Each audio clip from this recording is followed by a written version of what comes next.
us today. This is the Retirement Roadmap Show powered by Vora Financial Group. I am Jen Rezac, happy to be here with Dharmesh Vora.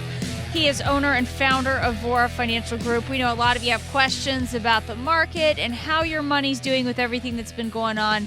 You're going to hear a lot about the retirement roadmap process that Dharmesh and his team have and how it can help you get some answers. We'll tell you in a minute how you can take advantage of it, but you can always reach out to 928-226-8255. That's 928-226-TALK. Dharmesh, great topic today, something that I know we've actually talked about before on the show, but we want to devote today's entire conversation to some of the signs you will run out of money in retirement, because outliving your savings, Dharmesh, pretty much the number one fear still for people that you talk to. Is this the big concern? That is a big concern, because they've seen people in retirement run out of money because they didn't plan correctly and things like that. So we just made a list of items that our clients are concerned about. So we want to be able to share that with the public and say, okay, if you have a financial advisor or you're self-managing, just keep these items, in your forefront of your thoughts, so that you don't run into a problem down the road. And we've always talked about learn from other people's mistakes rather than making your own, because in retirement it's very, very costly. So let's start going through this, Dharmesh, as we talk about some of the signs that you'll run out of money in retirement. What's the first one on your list? So first one we always talk about is the need for planning for long-term care. And, a lot of people they don't think they're going to get sick. Somebody else is going to get sick, but, nobody controls what happens with your health.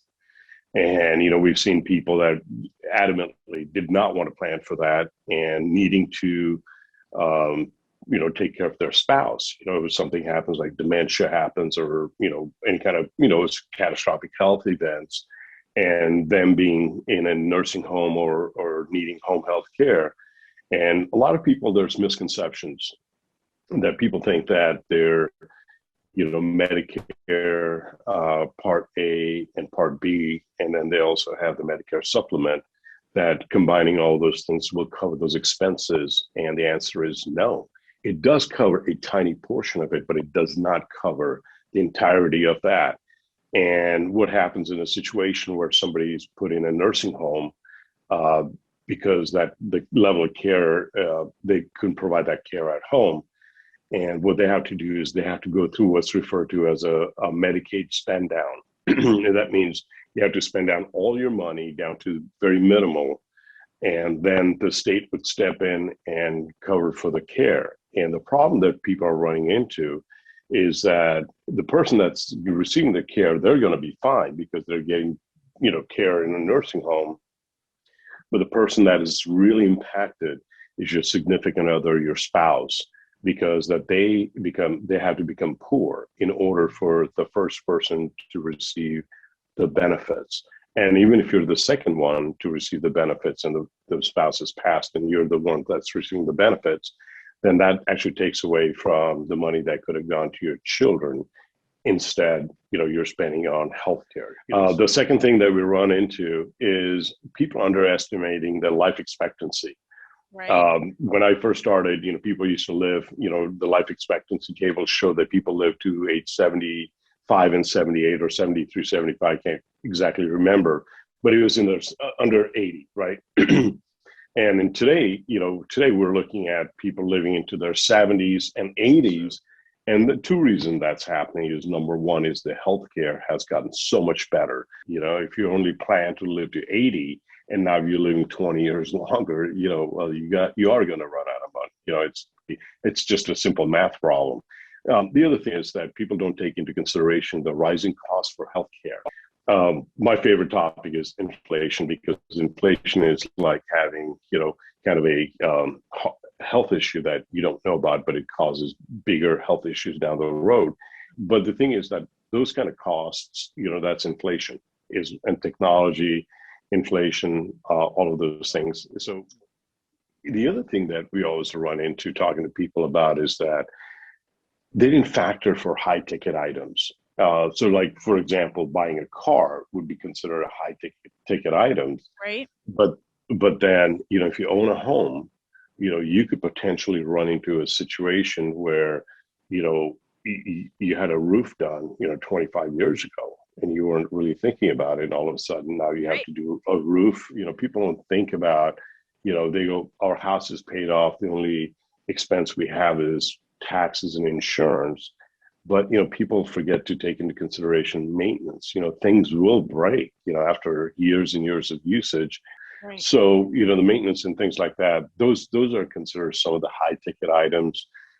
Maintenance on a house, maybe having to purchase a new car. And is that a lot of times, people are looking at their return on their investment portfolio. And, when the markets are good, their returns are higher and from what they had initially anticipated. So now they're making more money in their investment portfolio, but they've done it for a couple, 3 years, and now they think that's the new norm. And so you just go, hey, we're making great money. We have more than enough money than what we need based on today's numbers. But the thing is that you can't project that out with that significant high returns if you're getting high returns on your money.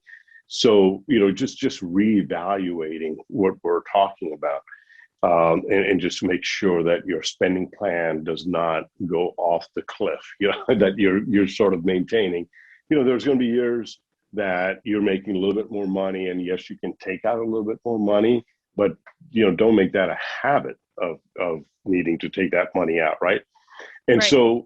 so here's how we've been able to solve some of these issues, where we have clients that have come in and we've sat down and we've done what our financial plan, we call it the retirement roadmap.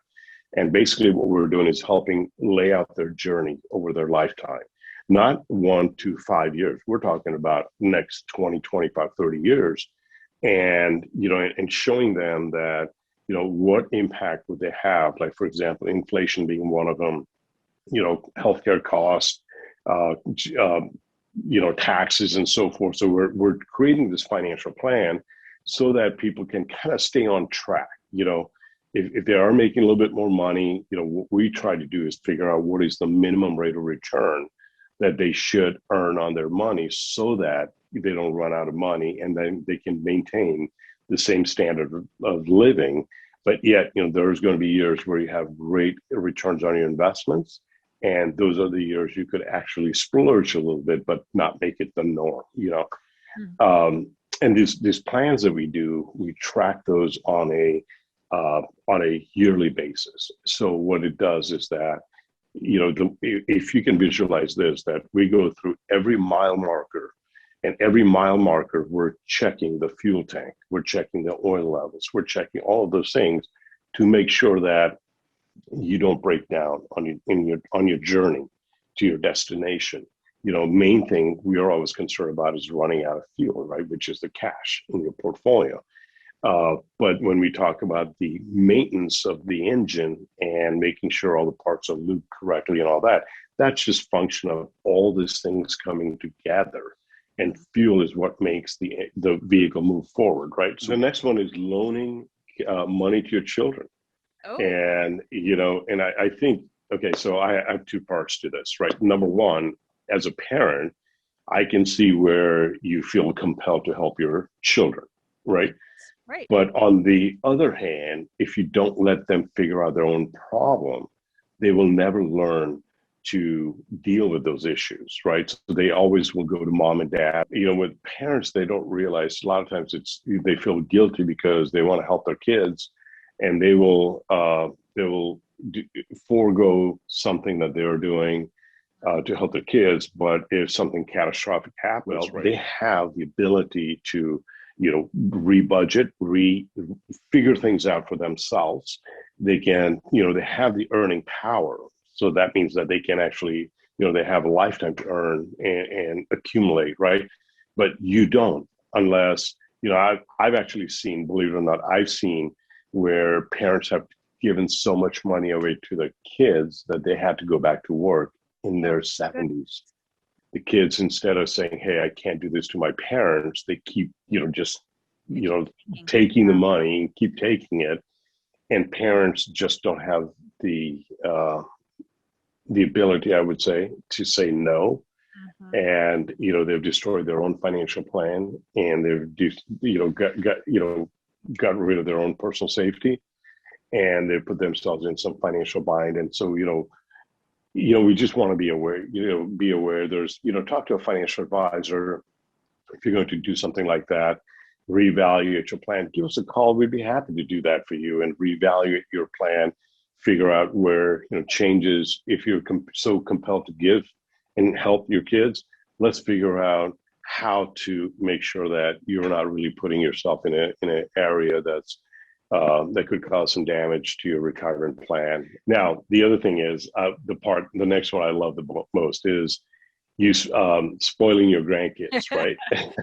They're more fun than your kids. That one of the things is that you get to spoil them, but you don't have to change diapers, right? No. And you don't have to do anything, right? You walk away. But when is enough, right? Like, meaning that at what point are you overindulging in taking care of them, and in that sense. So having a budget and having a spending plan. I hate the word budget. I like the word spending plan. In your spending plan, that should be taken into consideration. If you have grandkids, or if you want to help your kids, make a line item, make sure that that's being accounted for. And if you haven't accumulated a lot of money in retirement, you want to make sure that the money's going to last both your lifetimes. A lot of times people go, hey, I have a pension, I have Social Security, my wife has a pension, my wife has Social Security. But what happens if one person passes away, the surviving spouse does not get both the Social Security. They only get one, the highest of the two. So we want to make sure that your financial plan does take that into consideration. And, my clients, this is kind of morbid, I'm going to say, but when we do a financial plan, we actually do run a scenario where someone passed away, and how does the surviving spouse live through the rest of their lifetime without the extra Social Security or with a reduction in pension benefits. So the next thing is people underestimating their taxes, their tax liabilities. So the way this is all played out by by the media and the investment firms and so forth, that they encourage you to put money in a retirement account, and they said, hey, when you retire, you'll be in a lower tax bracket. Well, most people aren't going to be in a lower tax bracket. I can just tell you this because I review enough tax returns to see this. What happens in retirement, you have to take out what's referred to as required minimum distribution, RMD, required minimum distribution. Under the current law, it's changed from 70 and a half to age 72. So the issue is that you have to take money out of your retirement savings, like your 401, your IRA account, and you also have Social Security benefits. The more income you have in retirement, the higher tax bracket you're going to run into. But the other thing is that almost 85% of your Social Security benefit becomes taxable. The original plan, when FDR set it up, it said you will not have to pay any tax on Social Security income. Now what's happening is that people are having to pay up to 85% of their Social Security income. They have to pay tax on almost 85% of their Social Security income. So that adds tax to it. The more income you have, the more Medicare Part B, which is provided by federal government, the cost of that goes up. So this is kind of a spin cycle that we have to really stop, and reevaluate where your source of income is coming from and how do you lower your taxes. And we can help you with that. We work with our clients on that all the time, and to make sure that they are taken care of. The other thing that we also take into consideration is your fees. Inside your retirement account, inside your IRA, any kind of investment vehicle that you have, what kind of fees are you paying? Because if you're being uber conservative and your fees are high, that means your money, the fees kind of take away from your earnings, but at the same time, you want the money to grow at least over and above minimum, I would say, at least with the cost of living adjustment. And, we know in today's day and age, we're going to run into, higher inflation in the near future. So your money has to at least keep up with inflation. Plus, you have to add your growth so that, you don't run out of money. Because the growth is inflation, and growth is to make sure that your portfolio stays either level or it just has a slight bit incline where it's growing a little bit at a time.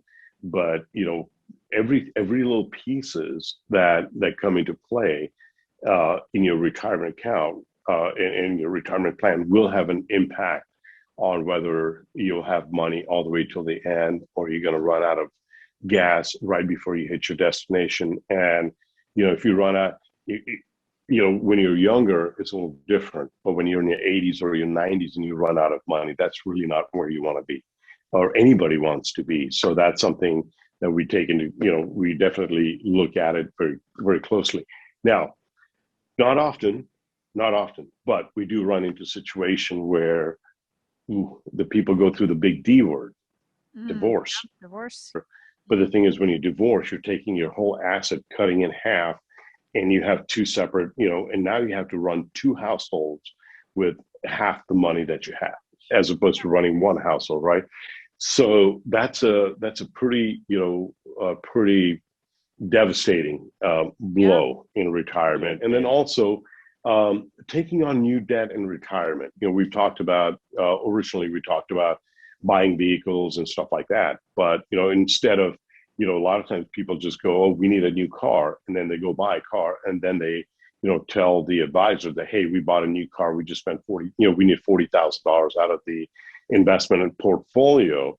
Well, number one, that, two of the largest assets our clients own is, number one, that they have their home. And number two is their investment account, like retirement, 401k, IRAs, right?